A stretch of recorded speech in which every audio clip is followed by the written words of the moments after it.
तो भाई लोगों, एक और बोरिंग सीरीज का एंड हो गया। कितना टाइम हो गया हमें इंडिया वर्सेस इंग्लैंड के बीच में एक थ्रिलर मैच देखे हुए। लास्ट टाइम हमने इंडिया वर्सेस इंग्लैंड के बीच में थ्रिलर मैच लगान मूवी में ही देखा था। सोचो इंग्लैंड ने इंडिया में ओडीआई सीरीज लास्ट टाइम कब जीती थी।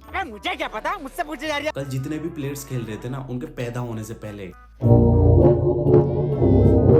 एक तो हमारे यहाँ ओडीआई करवाने की एक दिक्कत होती है कि मैच दिन में होते हैं और गर्मी अपने पीक पर होती है। इसी गर्मी को देखते हुए कल स्टेडियम में फैंस के ऊपर पानी के स्प्रे किया गया। अब मुझे ये समझ नहीं आ रहा कि ये स्प्रे गर्मी की वजह से किया गया या फिर फैंस इंग्लैंड की इनिंग्स देखकर सो गए थे उस वजह से। नहीं यार, वाकई में तुम इस फोटो में देखो, एक बंदा पीछे आराम से सो रहा है। वैसे मुझे बीसीसीआई की ये हरकतें बिल्कुल भी अच्छी नहीं लगती। जब हैरी ब्रुक ने कहा था कि फॉग की वजह से उसे कुछ दिखाई नहीं देता, बॉल अच्छे से नहीं दिखती, तो कल जब हैरी ब्रुक क्रीज पर सेट हो चुका था तो बीसीसीआई ने धुआं छोड़ दिया, जिससे भाई को बॉल दिखी नहीं और आउट हो गया। सच में यार, shame on BCCI and justice for Harry Brook.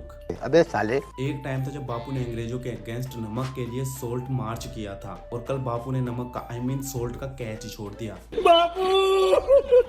Match में एक ऐसा मोमेंट आया जिसके बाद शायद हमें ऑन फील्ड एम्पायर में 2 की जगह 1 ही देखने को मिल सकता था, क्योंकि एक एम्पायर जडेजा के थ्रो के बीच में आ गया। कसम से यार, अगर वो जडेजा का थ्रो लग जाता तो शायद एम्पायर को कुछ भी हो सकता था। वैसे जडेजा का भी यही रिएक्शन निकला। वैसे आपने सुना तो होगा, जो चीज ऊपर जाती है वो हमेशा नीचे आती है, जस्ट लाइक इंग्लैंड का स्कोर बोर्ड। लेकिन हाँ, एक चीज है जो नीचे से ऊपर चली गई, रोहित शर्मा की फॉर्म। सच में यार, कल से पहले तो हमें लग रहा था कि हम चैंपियंस ट्रॉफी में 11 नहीं 10 प्लेयर्स के साथ ही खेलने वाले हैं, लेकिन रोहित भाई ने सेंचुरी लगाकर सबको कहा अभी हम जिंदा हैं। वैसे विराट का फॉर्म देखकर कौन बोल रहा है कि अभी भी हम चैंपियंस ट्रॉफी में 10 प्लेयर्स के साथ ही खेलने वाले हैं। और रोहित भाई ने फाइनली सीख लिया कि परफॉर्मेंस से ही ट्रोलर्स और क्रिटिक्स का मुंह बंद किया जा सकता है, ना कि पेड पीआर से। चलो यार, रोहित भाई की तो फॉर्म आ गई, लेकिन विराट भाई की फॉर्म कब आएगी? अरे मैं क्या बताऊं, मैं क्या बताऊं। एक टाइम था जब विराट को आउट करना किसी के बस की बात नहीं थी, और आज एक ऐसा टाइम है जहां कोई बस वाला भी विराट भाई को आउट कर सकता है। पहले तो फास्ट बॉलर ही 4th 5th स्टंप पर डाल के विराट भाई को आउट करते थे, अब तो स्पिनर्स ने भी ये चीज सीख ली।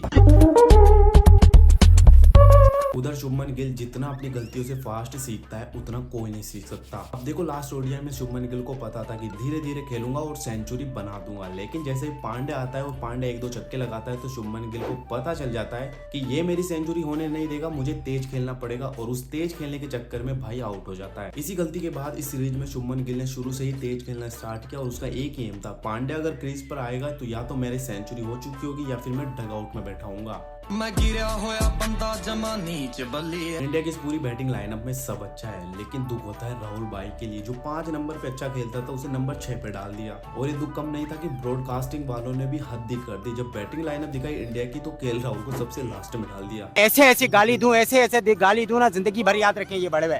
खैर, ये सीरीज तो हम आसानी से जीत गए। अब हम चाहते हैं कि लास्ट ओडीआई में विराट भाई भी सेंचुरी मार दे। सोचेंगे। उधर पाकिस्तान टीम की बेइज्जती करने से पहले वहां के पीएम ने उनके प्लेयर्स को क्या कहा, एक बार आप ये सुन लो।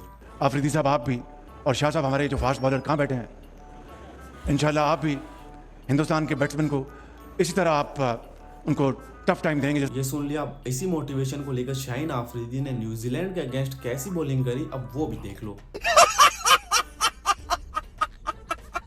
वही बैटिंग में बॉब्जी के बैट से भी रन नहीं आ रहे, इतना कम था कि भाई का फोन भी चोरी हो गया। वैसे क्या हो, जिसको फोन मिला हो और वो अगर यूट्यूब हिस्ट्री सर्च कर ले तो उसमें क्या मिल सकता है? पहला तो ये कि किसी को कांग्रेचुलेशन कैसे बोले, दूसरा ये कि टीम के बारे में ना सोचकर खुद की सेंचुरी कैसे पूरी करे, और शायद ये भी होगा कि विराट कोहली जैसे रन कैसे बनाए।